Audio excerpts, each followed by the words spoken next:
Hey everybody, and welcome to my in5 series where I cover a topic in about 5 minutes. Matthew wrote in and asked if I could explain how I have everything plugged in for my studio. So I have this kind of camera really far away so I can show you what I have on my desk here. This is most of what I have, but I got like some shelves over on the side with a little bit extra gear, but I try not to have too much extra stuff kicking around. But I'll kind of wheel around a little bit. I'll explain what I've got and then kind of how it's hooked up and connected. You can see here I got some Euro rack. It is not all plugged in right now. There's a loose cable or two in here. I got to actually take some of the back panels apart and plug it in, but effectively, I've got some Euro rack to line level inputs and outputs that just kind of run into the back and go down on this side. So this side's kind of like my brain for everything. And then I'm going to roll over and just say over here, on this side, I've got an Iridium, Waldorf Iridium. I've got an Akai MPC Live, the Roland SP404 Mark II.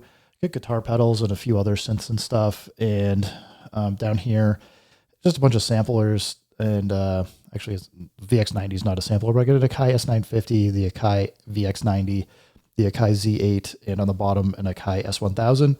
And for all of this, it is all, I'm going to roll back over. All of these things run into this patch bay down here.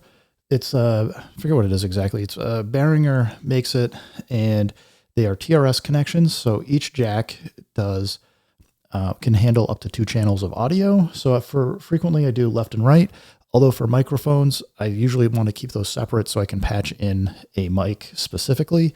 But the way I've been organizing it is on the back, I'll take the TRS connection. Usually it's a splitter into the left and right so that I can get it to whether it's the Euro rack, the synths, or samplers and things. And on the top is my output, and on the bottom is all of the inputs. And I've gone through, maybe I'll move the camera down in a second just so you can see, but I've gone through and labeled everything just so that I can mentally know and repatch things. So frequently it takes just one TRS patch cable. Here, I'll show you. So you can see it's a TRS connection on both ends. This will allow me to patch in the output of like the MPC into the input of the SP404 Mark II without having to do any like crazy cabling or like to disconnect things. And it's got the patch bay is basically a pass through. So if there's nothing connected on the top and the bottom, the top will pass through into the bottom. And this allows me to do all kinds of fun things. So I can reroute effects chains. I can reroute where I want things to go for different mixer channels and stuff. And it works great. Then you can see up here, up top, I've got the Behringer, I think they call it the Euro rack RX1202FX or something, but it gives me plenty of channels. This is where I actually route this audio straight over to my computer so I can do the OBS recordings and all that. And it gives me my headphone outs so I can hear in these headphones, which I'm listening to right now. And as I said, I can reroute things all over the place. The other really important piece here is on the bottom or the middle here. This iConnectivity. This is a MIDI controller, works over USB, and I have it plugged into the MPC, and it allows me to do all the sequencing and everything from the MPC. I don't know, it has like, you can do up to like 16 different devices or something crazy like that. But that allows me to get all of the MIDI data that I want all over the place. The patch bay allows me to route the audio into the specific inputs and outputs that I need. And I've got this middle patch bay that's under the patch bay. I've got this middle like 1U mixer that Behringer also makes. I forget what it is. I think it's like the 1602. Anyway, that is where I'm kind of taking all the samplers and things that are on the other rack. You can't see where my arm is. Anyway, it's on the other rack, and that allows me to kind of mix things, mute them, and bring in whatever in and out that I want from that side. But I can address all of it from MIDI through the MPC using this iConnectivity.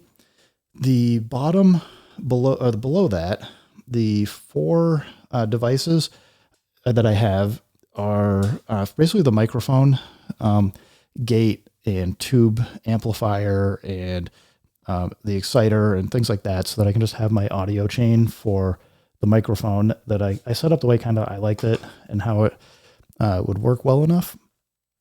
So given all that, I can patch things around. I got the faders. I can adjust the volumes. I can do it in my headphones, which sometimes I think I'm not doing a great job for trying to figure out what the right levels are for instruments and things. But yeah, all in all, I hope that gives you a pretty good sense. If anybody's got any specific questions, I'm happy to do some more videos and kind of break it down a little bit more. But I think if you're just looking to reroute audio real easily, a patch bay is the best way to do it. If you've got a need for a lot of MIDI, I definitely would say I'd like the iConnectivity, only because it is class compliant and seems to work with Linux, Mac, and Windows no problem. I've had some other devices that you need special drivers and other things that don't necessarily work. And, you know, a mixer is always just nice and handy to have, so you can quickly adjust your gains up and down and kind of do your leveling and make sure things sound correct. So I guess without further ado, just say thanks for stopping by. Keep making music, keep having fun, and remember, if it sounds good, it is good. Peace.